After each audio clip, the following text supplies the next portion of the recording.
예, 그렇습니다. 정말 우리 주님의 위로와 평안이 어느 때보다도 필요한 그런 세상인 것 같습니다. 여러분의 가정과 여러분의 삶에 주님의 평강의 주님께서 여러분의 마음을 지키시고 주장해 주시기를 간절히 소원합니다. 우리 인생은 선택의 연속입니다. 그 선택들이 우리 인생에 결국은 결정적인 영향을 미치게 됩니다. 공부를 많이 해서 실력을 쌓고 지식을 쌓는 것 중요하고, 또 훈련하고 연마해서 큰 능력을 갖추는 것 중요합니다. 또 열심히 일해서 돈 버는 것도 중요합니다. 그러나 그것만으로도 충분치 않아요. 왜냐하면 인생 살면서 그 올바른 선택을 내려야 할 때 내리지 못하면 우리가 그 준비했던 그 모든 능력, 그 모든 열정, 그 모든 노력, 또 그 물질, 그런 것들을 제대로 쓰지 못하고 이제 헛수고가 될 수가 있기 때문입니다. 그래서 선택의 때에 올바른 선택을 내릴 줄 아는 능력이 정말 우리가 살면서 반드시 필요합니다. 그러면 올바른 선택을 할 수 있는 그런 능력이 무엇입니까? 다시 말하면 올바른 선택의 기준이 무엇입니까? 오늘 본문을 보면 이제 아브라함과 롯이 나오는데요. 특히 오늘은 롯을 좀 이제 포커스를 맞춰서 말씀을 나누기 원합니다. 이 롯의 인생의 진로에 있어서 중대한 선택을 하는 그런 장면이 오늘 나옵니다. 아브라함과 롯이 하나님의 은혜로 이제 큰 부자가 됐습니다. 목축을 하던 두 사람이 소와 양이며 가축, 그리고 그 돌보는 일꾼들, 목자들이 엄청나게 늘어나가지고 그 이스라엘 땅이 좁은 땅이잖아요. 지금 전쟁 중인데 너무 좁은 땅이기 때문에 그 두 부자가 같이 한 곳에 모여서 살 수가 없는 거예요. 그래서 분가를 해야 했습니다. 그때 삼촌 아브라함이 조카 롯에게 먼저 선택권을 줍니다. 그게 이제 9절 말씀인데 9절 말씀 보면 거기 보면 내 앞에 온 땅이 있지 않냐, 나를 떠나가라. 네가 좌하면 내가 우하고 네가 우하면 내가 좌하리라. 삼촌이 조카에게 먼저 선택권을 주는 거예요. 그런데 안타깝게도 롯은 선택을 잘못했습니다. 그리고 그 이후에 그의 삶은 완전히 달라졌습니다. 나중에 결국 그가 선택한 그 소돔이 소돔과 고모라 그 멸망이라는 정말 비참한 결과를 맞이하게 됩니다. 자, 그러면 롯이 왜 선택을 잘못했을까요? 한마디로 선택의 지혜, 선택의 기준이 없었기 때문입니다.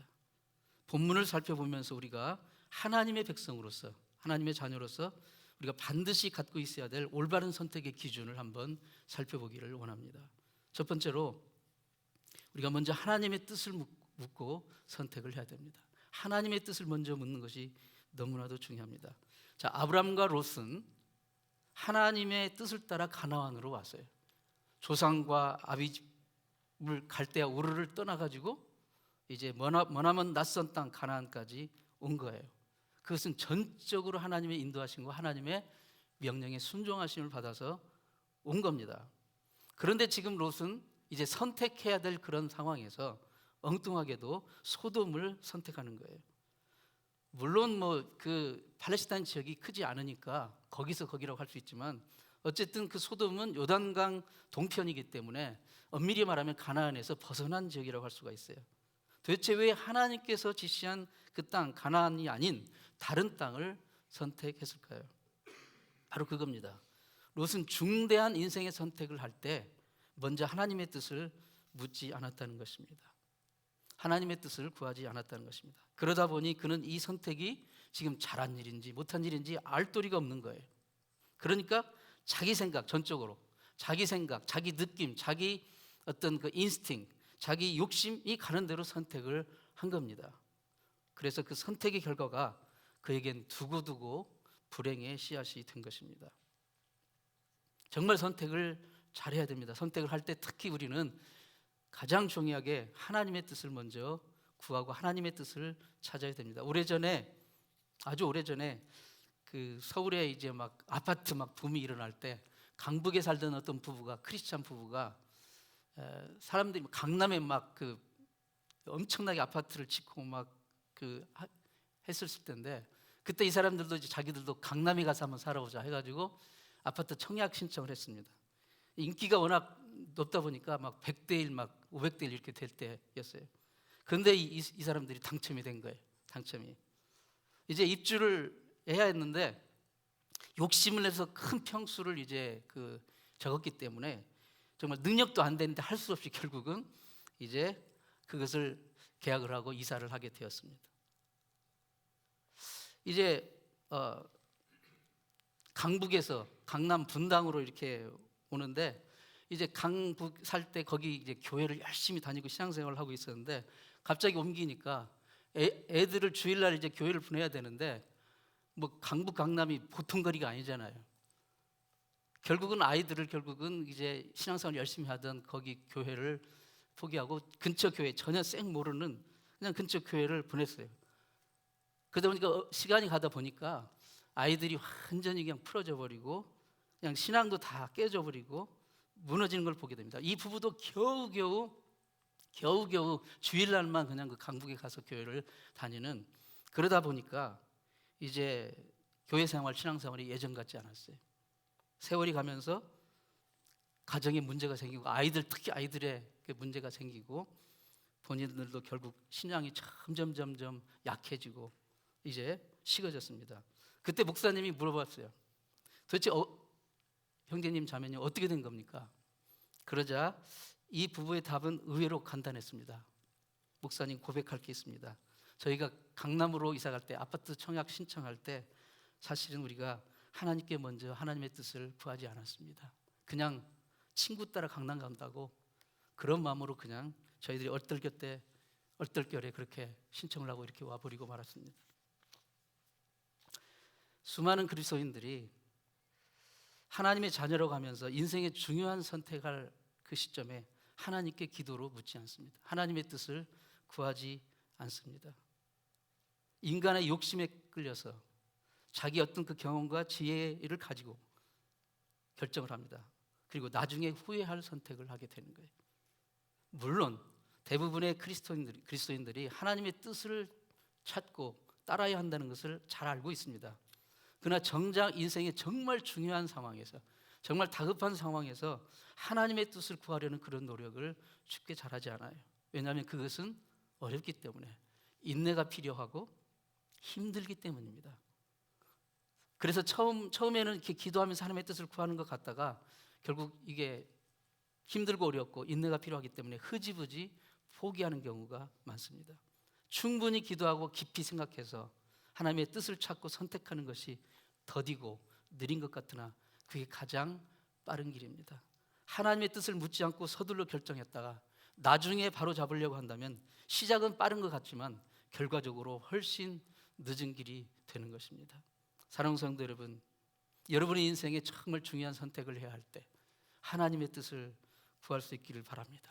성급하게 서두르지 마시고 하나님의 그 뜻을 여러분 마음 가운데 심어 주실 때까지 기다릴 수 있기 바랍니다. 그게 가장 현명한 길이고 가장 빠른 길입니다. 오늘 롯을 보면서 두 번째로 우리가 그 선택할 때 필요한 그 기준은 원함이 아니라 필요함으로 선택을 해야 한다는 것입니다. 오늘 본문 10절 말씀을 보면 이렇게 말씀합니다. 롯이 눈을 들어 요단들을 바라본즉 소알까지 온 땅이 물이 넉넉하니 여호와께서 소돔과 고모라를 멸하시기 전이었는 거로 여호와의 동산 같고 애굽 땅과 같았더라. 롯이 눈을 들어서 요단들을 바라보았다는 것입니다. 여기서 요단들은 그 평원을 뜻합니다. 그러니까 어디를 선택할까 생각하면서 바라보니까 요단 평원이 지금 있는 유대 광야나 모압 산지와는 달리 물이 넉넉하고 너무 좋아 보인 거예요. 마치 하나님의 동산, 즉 에덴 동산과 같이 좋아 보였고 풍요로운 애굽 땅과 같이 느껴졌습니다. 그래서 그 땅에 대한 욕심이 생긴 거예요. 그 땅을 차지하고 싶은 마음, 그 마음이 굴뚝같이 생긴 것입니다. 하나님께 구하지 않고 그냥 강남이 좋자더라 해가지고 무작정 하나님께 기도하지도 않고 하나님의 뜻을 구하지도 않고 한 것처럼 눈에 보이는 대로만 그냥 그 땅에 대한 욕심이 생겨서 결정을 한 겁니다. 근데 정말 더 중요한 것은 본문 13절 말씀입니다. 소돔 사람은 악하여 여호와 앞에 큰 죄인이었더라. 롯이 선택한 그 소돔 땅은 겉으로는 풍요로운 에덴 동산 같아 보였지만 그 땅에 죄악이 가득했다는 것입니다. 거기 사는 사람들이 하나님 앞에 큰 죄인들이었다는 이 표현을 보면 정말 아주 악한 사람들이었다는 것을 알 수가 있는 것입니다. 우리 하나님의 사람이 더불어 같이 살아갈 만한 그런 땅이 아니었다는 것이에요. 안타깝게도 롯은 이 점을 관과했던 것입니다. 결국 롯은 자기 마음에 원하는 대로 선택하는 거예요. 욕심이 원하는 대로 선택한 것입니다. 우리가 선택할 때 원함이 아니라 필요에 의해서 선택해야 된다는데 자기 원함으로 선택을 했다는 거예요. 마음의 욕심에 원하는 대로 선택을 했어요. 그것은 그에게 영적으로 하나님의 눈에 필요한 것은 아니었다는 거예요. 겉으로 보기에 풍요롭고 거기 가면 부자가 될 것 같고 그런 땅처럼 보였으나 영적으로는 타락하게 만드는 그런 땅이었어요. 하나님과 멀어지게 만드는 그런 땅이었습니다. 마음의 욕심에 간절한 바람이 생겨서 소돔을 선택했지만 그 결과가 멸망과 저주의 어두운 파도가 밀려오게 된 것입니다. 요즘 사람들이 다이어트를 많이 하잖아요. 건강을 위해서. 다이어트 종류도 참 많습니다. 먹는 방식에 따라서 황제 다이어트, 고구마 다이어트, 포도 다이어트, 사과 다이어트, 또 뭐 있죠? 청국장 다이어트, 한방 다이어트. 예. 근데 다이어트의 방법은 사실 여러 가지 다양하고 복잡한 것 같아도 원리는 한 가지라고 해요. 뭐냐면 몸이 원하는 대로 주지 말고 몸이 필요한 것만 주라는 거예요. 몸이 필요한 것. 뱃속에서 아무리 뭐가 막 먹고 싶다고 땡겨도 그 원한다고 다 주지 말고 절제하고 몸이 필요한 것만 주라는 거예요. 몸은 눕고 싶고 자고 싶고 쉬고 싶지만 원하는 대로 이렇게 내버려 두지 말고 몸에 필요한 운동을 하고 참고 인내하면서 적당하게 해주면 그게 다이어트라는 겁니다. 우리가 건강관리에 실패하고 다이어트에 실패하는 이유가 몸이 필요한 것은 해주지 않고 몸이 원하는 소원만 들어주기 때문에 실패하는 것이라는 것입니다. 그렇습니다. 우리가 무엇을 선택할 때 내 욕심이 원하는 것을 선택하기보다 정말 내가 하나님이 내 삶 가운데 필요한 것, 그것이 무엇인지를 발견하고 그것을 선택할 수 있어야 돼요. 근데 문제는 뭐냐면 우리가 원하는 것은 너무 잘 느껴요. 우리가 원하는 것은 그냥 금방 느낍니다. 가르쳐주지 않아도 느껴요. 그런데 내가 정말 나에게 필요한 것, 그것은 잘 깨닫지 못한다는 데 있습니다. 내게 정말 진정 필요한 것이 무엇이냐, 이것을 정말 하나님의 은혜로 하나님의 지혜로 분별할 수 있는 것, 그게 바로 선택의 지혜인 것입니다. 이것을 위해서 우리는 이 눈 관리를 잘 해야 됩니다. 견물생심이라는 말이 있잖아요. 자꾸 보게 되면 마음이 생기는 거예요.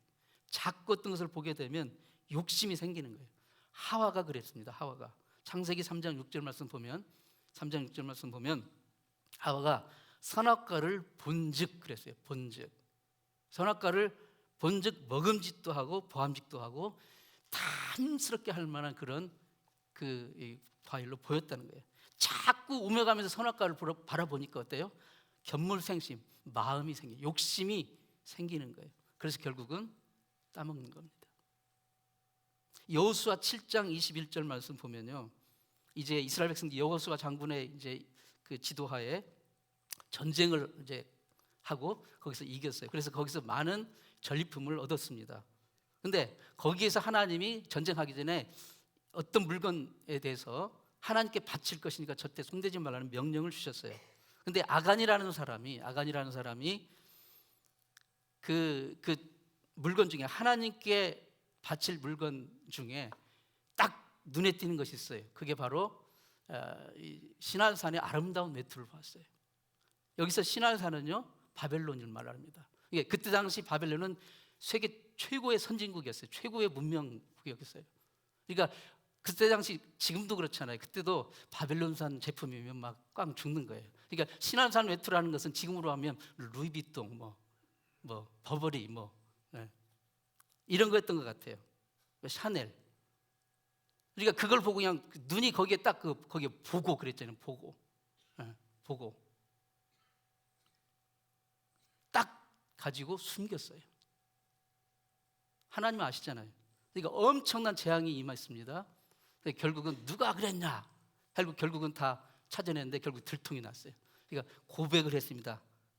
아간이 내가 노력한 물건 중에 하나님께 드릴 물건인데 시내산의 아름다운 외투를 보고 내가 그것을 취하고 숨겼습니다. 우리가 육신의 안목으로만 보면요, 이 안목의 정욕에 휘말리게 돼요. 그래서 싱그루처럼 잠깐 보이는 것에 집착을 하게 되고요, 어리석은 선택을 하게 돼요. 눈에 보이는 대로만 판단하고 선택하면 우리의 육체의 소욕을 따라갈 수밖에 없는 겁니다.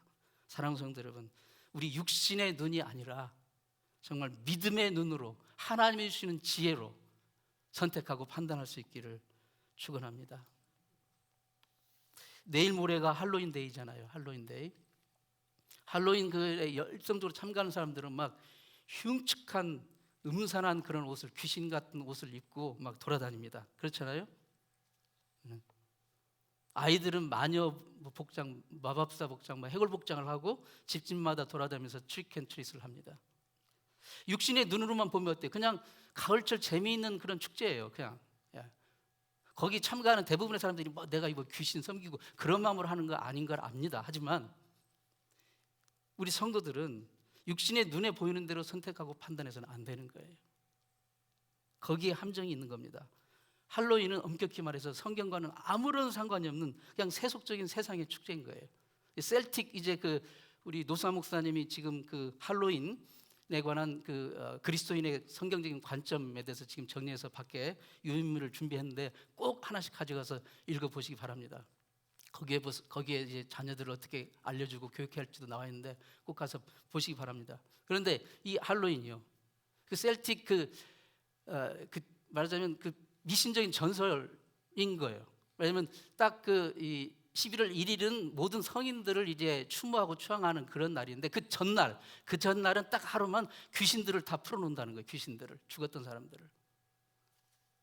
그러니까 귀신들이 돌아다니면서 집집마다 찾아다니면서 해코지를 하니까 귀신들을 달래는 거예요. 우리 집 해코지 하지 말라고, 사탕 줄 테니까. 그러니까 트리코트릿, 사탕 안 주면 해코지 할 거야, 이거예요, 이게. 근데 이게 그런 전설은 어느 민족이나 다 있어요. 우리 옛날에 그 동화책 보면 이제 마귀 할머니가 집에 와가지고 아이들 둘이 벌벌 떨고 있을 때 뭐 주면 안 주면 잡아먹을 거야 그러잖아요. 트리코트릿이에요, 그게. 그런 민속, 그런 이 전설들은 어느 나라나 다 있습니다. 근데 이제 셀틱 쪽의 그런 전설이, 그게 이제 미신, 풍습이 이게 서양 쪽으로 이렇게 와가지고 이렇게 할로윈 데이가 이렇게 되는 건데요. 거기 사탄의 전략에 우리가 속으면 안 됩니다. 사탄은 바로 이 가을이 되면은 원래는 이 추수감사지잖아요. 하나님께 감사하고 하나님을 예배하고 하는 그런 마음의 절기인데, 이제 할로윈을 통해서 할로윈을 축제로 만들어 가지고 미신, 귀신 이런 것들을 그냥 무서워하면서 막 달래주고 하는 것이 하나의 문화로 이렇게 정착시키면서 하나님을 섬기는 마음, 하나님을 감사하는 마음을 뺏어가 버리고 그런 걸 집어넣는 거예요. 우리가 아셔야 될 것은 하나님은 그 어떤 악한 영들, 귀신들보다 크신 분입니다. 그 모든 것을 예수 그리스도 십자가로 다 이미 정복하시고 이기셨어요. 두려워할 필요가 없는 거예요. 세상 사람들이 다 그렇게 한다고 성도가 굳이 그런 회개망측한 악의 모습을 같이 따라할 필요가 없는 겁니다. 우리 물론 이해합니다. 자녀들을 세상의 문화와 완전히 단절시킬 수는 없어요. 그러나 우리는 거룩한 하나님의 자녀들인, 거룩한 하나님의 자녀로서 구별된 삶을 살아야 될 필요가 있다는 것을 분명히 가르쳐 주셔야 됩니다. 로마서 12장 2절에는 이 세대를 본받지 말고, 무슨 말이에요? 이 악한 세상의 풍조를 따라가지 말라는 거예요. 거기서 이 세대의 풍조는 이 틀을 말해요. 주형. 그러니까 그 주형의 틀에 가면 다 똑같은 게 나오는 거예요. 그러니까 이 세상의 패션, 이 세상의 틀, 이 세상의 흐름, 트렌드, 이런 것들을 계속 거기에 집착하고 따라다 보면 다 똑같은 틀로 나오는 거예요. 우리의 틀은 뭐예요? 하나님의 형상이에요. 우리는 하나님의 형상인 겁니다. 하나님의 형상으로 창조된 고귀한, 정말 거룩한 하나님의 형상인데, 그걸 딱 재버리고 이러한 세상의 문화, 귀신을 두려워하고 섬기고 그거를 즐기는 것을 오히려 문화로 만들어가지고 하는 그 틀 속에 우리 자녀가 들어가면 안 되는 거예요. 그래서 우리는 대신에 정말 하나님, 우리 자녀들이 이제 그런 거를 이제 멀리 하다 보면 소외되고 뭐 다들 애들 즐겁게 노는데 안 하니까 그 대신 정말 가르쳐 주셔야 할 것은 하나님 그보다 더 가장 좋은 것을 주시는 분이다. 그래서 우리 교회에서 오늘은 우리 홀리윈이라고 해서 이제 우리 자녀들에게 그 선물을 줄 겁니다. 특별히 우리 육신의 눈으로 보는 대로 여러분 판단하고 선택해서는 안 됩니다.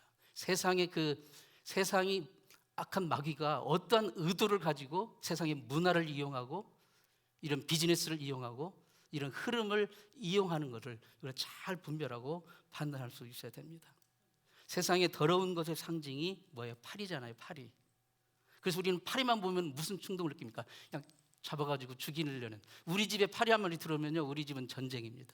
유난히 싫어해요. 저는 그냥 괜찮은데 우리 식구들은 아주 어쩔 줄 모릅니다. 그래서 파리채를 들고 합니다. 난리가 납니다. 근데 파리가 쉽게 잡힙니까? 얼마나 잽싼지요. 파리처럼 안 잡히는 게 없어요. 또 파리가 잽싼 이유는 뭡니까? 눈이에요. 눈이 오늘 지금 중요해요. 눈이 보는 거. 파리의 얼굴의 절반 이상이 눈입니다. 근데 파리는 우리처럼 이 혼눈이 아니고 여러 겹이 쌓인 겹눈이에요. 그러니까 엄청난 그 시력을 가지는 거예요. 그리고 이 보는 각도가 엄청납니다. 그러니까 그냥 그 앞에 어떤 물체가 나타나면 그냥 아는 거예요. 그러니까 잽싸게 피할 수 있는 거예요. 그런데 이 파리의 눈에 뭐가 끼면 그날로 죽는 거예요. 죽을 목숨이에요. 파리 목숨이 말 그대로. 적에게 금방 잡혀 먹기 때문에. 그래서 파리가 하는 일 보면 이건 과학적으로 과학자들이 이미 말한 거니까 시도 때도 없이 파리는 열심히 눈 청소를 하는 거예요. 왜냐하면 눈 청소가 안 되면 죽으니까 발로 시간만 되면 닦답니다. 파리가 잘 보면.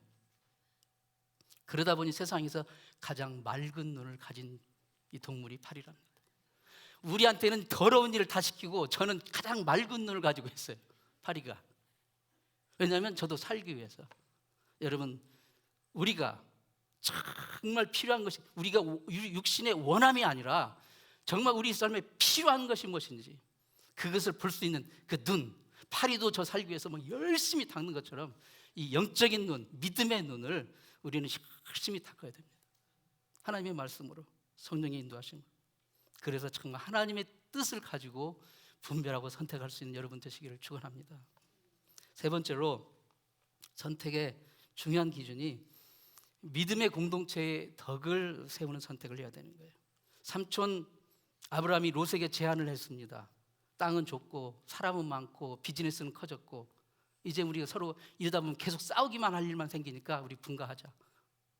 롯에게 먼저 선택을 양보했어요. 근데 10절에 보면 롯은 이러한 삼촌의 제안에 아무런 양보나 주저함이 없이 바로 자기 선택을 해버려요. 롯은 아무리 삼촌이 좀 먼저 선택하라고 했다고 해도 아브라함이 삼촌이잖아요. 연장자잖아요. 어른이시잖아요. 그리고 삼촌이기 전에 이 지금 그 히브리 민족의 믿음의 공동체의 지도자 아닙니까?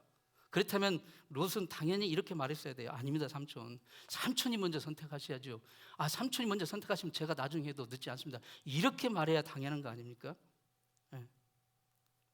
그러나 롯은 그냥 주저없이 자기가 먼저 선택을 해버리고 삼촌 아브라함의 그런 이제 이 공동체에게는 어떤 일이 있을지 그 결과를 생각지 않은 거예요. 그래서 자기 중심적으로 자기 유익으로만 자기 입장에서만 선택한 것이죠. 그래서 롯은 사리사욕은 챙겼지만 공동체의 덕은 잃어버린 거예요. 고린도전서 10장 23절 24절에서 사도 바울은 이렇게 말씀합니다. 모든 것이 가하지만 모든 것이 유익한 건 아니다. 모든 것이 가하나, 즉 네가 다 선택을 할 수 있다 하지만 모든 것이 다 덕을 세우는 건 아니다. 그러니까 누구든지 선택할 때 자기 유익을 구하지 말고 남의 유익, 여기서 남의 유익은 공동체의 유익을 구하라. 하나님의 나라의 유익을 구하라는 거예요. 그 선택을 해야 됩니다. 현대 과학자 중에서 연구 업적으로나 인격으로나 후대에 끼친 영향력으로 가장 존경받는 중에 한 분은 그 마리 큐리 부인일 겁니다. 여러분 옛날에 뭐 교과서에도 나온 분인데, 마리와 그 남편 피에르 큐리는 정말 피나는 노력 끝에 방사성 동위원소인 라듐을 발견한 분들입니다. 그리고 인류 발전의 불후의 업적을, 이 라듐이라는 그 방사성 동위원소 그걸 발견함으로 엄청난 인류 발전에 기여를 한 거예요. 그래서 그분은 노벨상을 2번이나 받습니다. 한 번은 화학상으로, 한 번은 물리학상으로. 대단한 분들이죠. 예. 근데 그때 당시 이 부부는 중대한 기로에 섭니다. 왜냐하면 그 라듐이라는 이 원소 자체가 엄청나게 귀한 거기 때문에 1g에 1kg도 아니고 1g에 15만 불이었어요. 근데 그거를 이제 그 생산하는 방법은 이 두 부부만 아는 거예요. 화학 공식이 얼마나 복잡합니까? 그러니까 그들은 맘만 먹으면 벼락 부자가 될 수 있는 상황에 처했어요. 그들은 심각한 고민을 합니다. 이것을 특허를 내 가지고 돈방 속에 앉을 것인가, 아니면 이거를 학회에 공개를 해서 인류의 전체 공동의 유익을 줄 것인가. 그들은 고민하고 기도한 끝에 선택을 합니다. 그들이 선택하고 이렇게 고백을 합니다. 라듐은 하나님의 것인데 단지 우리가 먼저 발견하게 해주셨습니다. 하나님의 뜻은 이 귀한 선물을 모든 인류가 좋은 일에 선한 목적에 이용할 수 있게 하는 것입니다. 그렇게 공개를 했어요. 이 위대한 청지기 정신이 이 부부를 단순한 과학자가 아닌 정말 인류의 가슴에 빛을 비추는 정말 시대를 초월해서 존경받는 그런 인물이 되게 한 것입니다. 성령께서 우리에게 여러 가지 은사와 선물을 주십니다. 우리 개개인의 유익을 위해서 주신 것이 1차적으로는 그렇지만 거기에서 멈추는 게 아니라 결국 믿음의 공동체 하나님의 나라의 덕을 세우고 주님의 교회의 유익을 위해서 주신 것입니다. 사랑하는 성도 여러분, 우리가 무엇을 선택할 때 우리 몸, 주님의 몸, 즉 믿음의 공동체의 유익을 위해서 결정하고 생각할 수 있어야 됩니다. 내 선택의 결과가 내가 속한 주님의 몸, 믿음의 교회 공동체에 어떤 영향을 미칠 것인지, 내 개인에게는 당장에는 유익할지라도 주님의 몸인 교회에게 유익이 되지 않는다면 다시 생각할 수 있어야 되는 거예요. 1876년에 당시 미국 대통령이 앤드류 존슨이라는 분이었는데요, 17대 대통령이었어요. 그러니까 16대 대통령이 아브라함 링컨이었잖아요. 그 바로 다음 대통령인데, 이분이 중요한 선택을 합니다. 무슨 선택을 했냐? 당시 이 알래스카가 러시아 땅이었거든요. 근데 그것을 720만 불이면 진짜 지금 아무것도 아니잖아요. 720만 불의 알래스카 땅을 산 거예요. 이게 러시아 사람도 미련한 거죠. 720만 불. 그때 미국 의회가 벌떼처럼 일어나가지고 그 꽁꽁한 얼음 창고 어디다 쓰려고 그거를 720만 불이나 들이고 사냐고 막 맹비난을 합니다. 찬바람만 쌩쌩 부는 그 황량한 그 땅을 사들인 것은 마치 어리석은 선택한 것으로 그렇게 비난을 했습니다. 그런데 어땠습니까? 나중에 조사해 보니까 이 알래스카는 꽁꽁한 얼음 창고가 아니었어요. 보물 창고였습니다. 그 밑에는 엄청난 석유가 매장되어 있고 지금도 다 있잖아요. 미국은 비상대를 대해서 다 지금 그대로 놔두고 있어요. 다 개발하지 않고 있습니다. 물론 조금씩 하고 있지만 엄청나게 석유가 매장되어 있고 금과 은과 수많은 지하자원이 그 속에 있고요. 그리고 경치가 얼마나 수려합니까? 관광 데스티네이션이 되었고, 미국이 러시아로부터 알래스카를 사들인 그 선택은 미국 역사상 가장 탁월한 선택 중에 하나로 평가받고 있어요. 러시아는 땅을 치며 후회하고 있고요. 우리가 인생 살면서 내린 가장 최고의 선택은 무엇일까요? 예수 그리스도를 내 인생의 구세주로 믿고 영접한 선택입니다. 물론 하나님이 먼저 우리를 선택해 주셨어요. 우리를 구원하시는 은혜의 선택을 해 주시고 거기에 기인하지만 우리가 예수 그리스도를 우리의 구세주로 믿고 영접한 선택, 이 선택이 얼른 보기에는 처음 알래스카를 샀을 때처럼 꽁꽁한 동토 아무런 쓸모없는 황량한 벌판으로 보일지 모르지만 우리가 예수 그리스도를 구주로 영접한 그 예수 그리스도 안에 우리가 필요한 모든 보물과 행복과 축복이 다 들어있음을 믿을 수 있기를 바랍니다. 예수 그리스도를 구주로 믿고 영접하기로 선택하신 여러분이 진정한 승리자요, 참된 행복자임을 확신할 수 있기 바랍니다. 인생은 매일매일 선택의 연속입니다. 제가 오늘은 머리를 샤워를 하고 머리를 이렇게 말렸는데 보니까 스프레이가 떨어졌어요. 큰일 났습니다. 제가 스프레이가 없으면 어떻게 머리가 서가지고 보니까 무스가 있더라고요. 무스는 제가 어떻게 쓸지도 모르는데 어쩔 수 없이 무스를 해가니까 머리가 확 죽어버렸습니다. 아침에 선택을 이렇게밖에 할 수 없었습니다. 선택을 잘하는 사람이 하루도 행복하고 인생도 행복하게 살 수 있어요. 선택을 잘하려면 올바른 선택의 기준이 있어야 됩니다. 3가지를 기억합시다. 하나님의 뜻을 꼭 찾을 수 있기 바랍니다. 그것을 건너뛰면 절대로 형통할 수가 없습니다. 하나님의 뜻을 구하고, 그 다음에 정말 내 육신의 소욕의 원함이 아니라 하나님이 내 삶 가운데 알려주신 그 필요에 의해서 선택할 수 있길 바라고, 그리고 하나님 나라, 주님의 몸된 교회에 덕이 되고 유익되는 그런 선택을 할 수 있는 여러분 되기를 축원합니다. 기도하겠습니다. 하나님 아버지, 이 땅을 사는 동안 우리 매일 선택의 기로에 서게 됩니다. 그때마다 주님이 주시는 올바른 선택의 기준으로 정말 복된 선택을 하는 주님의 백성들 되게 도와주시옵소서. 우리는 내일을 알지 못합니다.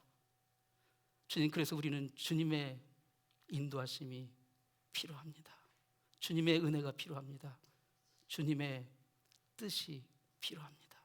하나님, 우리가 간구할 때 우리를 향하신 주님의 뜻을 꼭 찾을 수 있도록 주님 역사하여 주시옵소서. 우리의 선택이 우리 자신은 물론 우리 자녀들과 우리 가정과 우리 주님의 몸된 교회와 하나님 나라의 덕이 되고 유익되는 그런 열매를 맺게 도와 주옵소서. 예수님의 이름으로 기도합니다. 아멘.